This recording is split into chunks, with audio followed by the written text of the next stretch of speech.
Well, I always believe important is accept the changes that come. I believe that a lot of organizations would have a different value system or core understanding with mission statements. And once you understand that, you can give the support and the direction from there.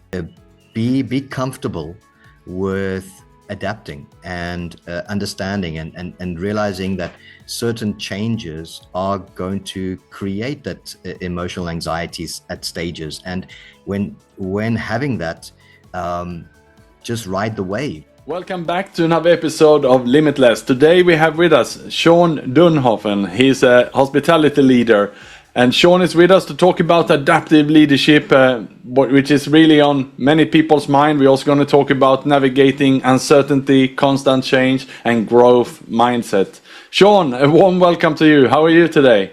Oh, thank you, Nick. No, very good. And great to be part of this epic journey on the podcast today. Thank you. Fantastic. And maybe you want to kick us off here with a brief introduction to yourself, Shaun. You have a very inspiring career journey in the hospitality. Okay, well, my background is pretty much through Asia for the last 20 to 25 years, to be exact. And I've had a great opportunity to work in quite a few diverse cultures, countries, and a lot of that has pretty much allowed me to grow and develop in different scenarios, from very remote, very local areas, adapting day to day.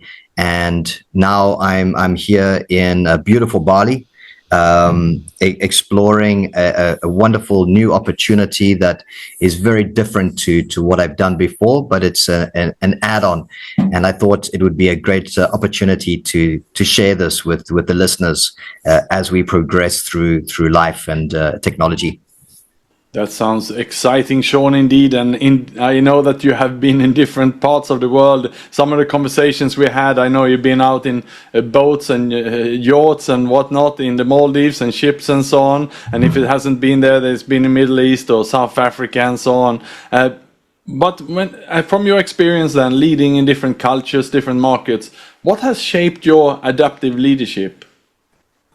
Well, I think the first is always people. It's understanding where we are. I always work very closely on the ground with different cultures, understanding the cultures first, understanding the food, the personalities, and the characteristics, and then, of course, working around that to kind of help and develop the product afterwards. And by doing that, then it establishes us on a good footing, because people.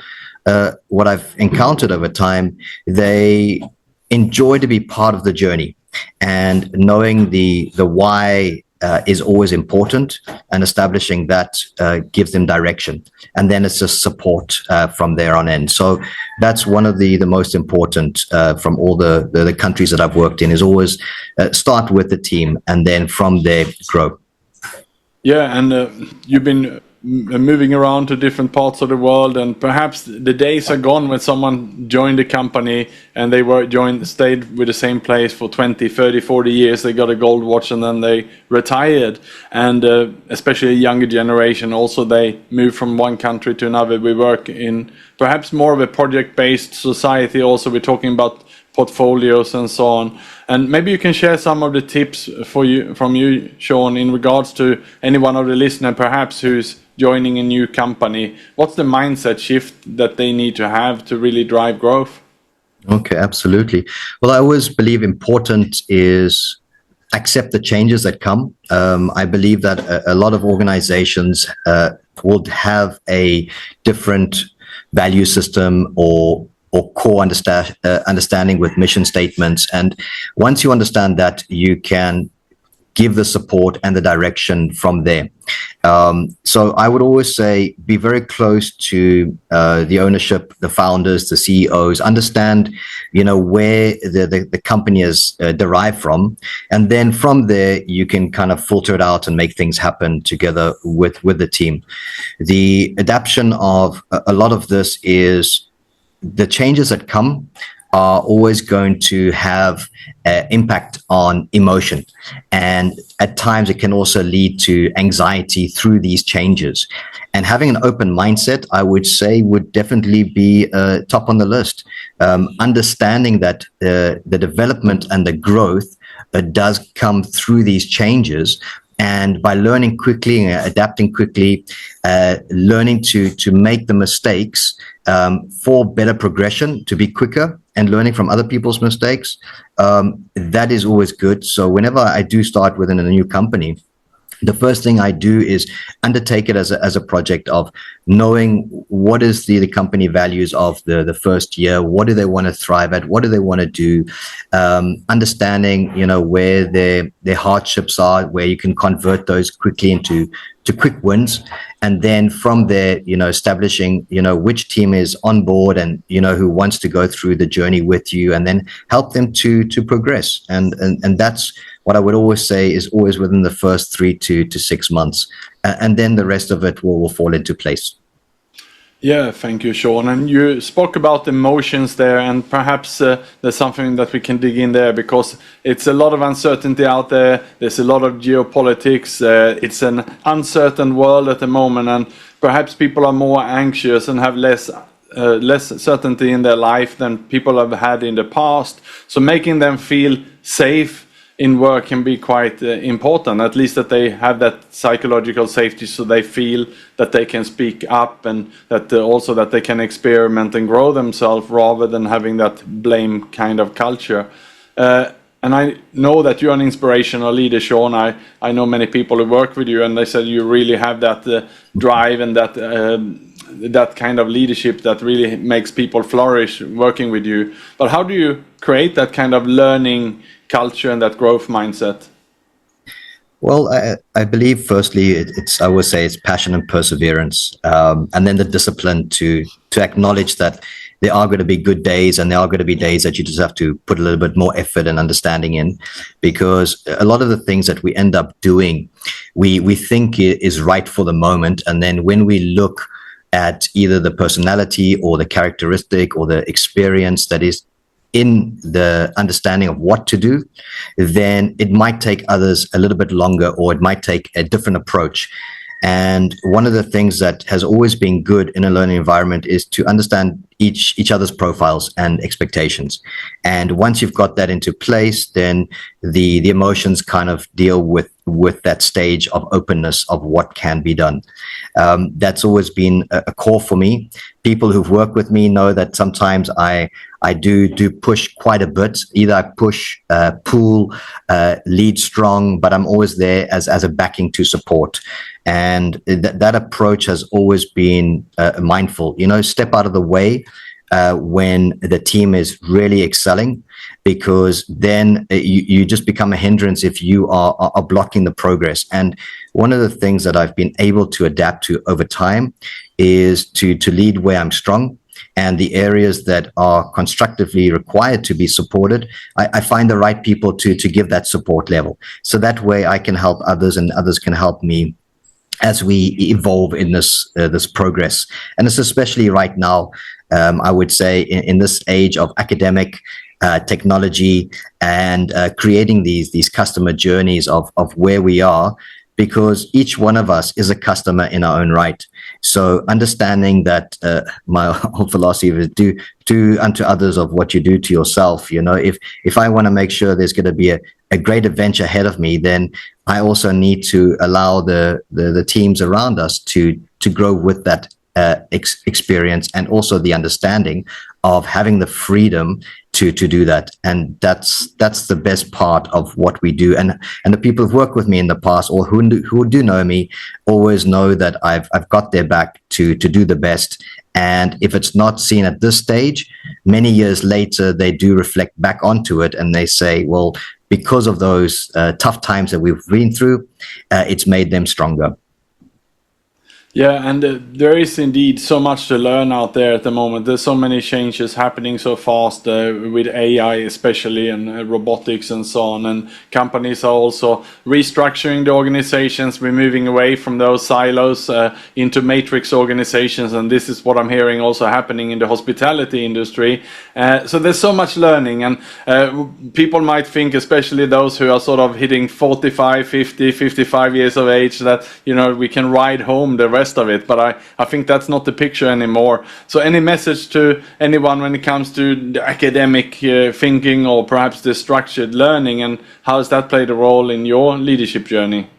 Absolutely. I would always say embrace these changes around you. Having a learning mindset, it just allows you to grow quicker. You fail or make mistakes, or you listen to people, and you go on to reading and watching what they are doing to overcome these certain fears and converting them into fun, or taking the anxiety of the changes and creating this from a challenge and creating it into an opportunity. And I think what is important with technology is learning from it, embracing it, seeing what different scenarios or options can be shared and integrative with the technology or the AI to kind of lead again, as I said, where you are strong, but focusing on the areas that you do need support on, and what level of interaction and support can be governed, because there's a lot of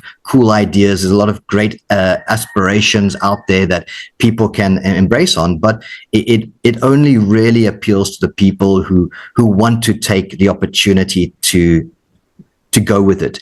And sometimes people are hesitant because it is the unknown. And if they've got someone who can guide and lead them through it, as what your podcasts inspire many, and for myself in the same. And today, again, it's the opportunity just to voice that as a full cycle. I would say to be a genius, or ignite the genius in what we do need to have a good sense of karma behind us, to know that what we do unto others in a good way, it does come back. And it's the same thing with adventures and projects. Every new project leads to another, and every new token of learning also aids the community growth. And that's what I felt.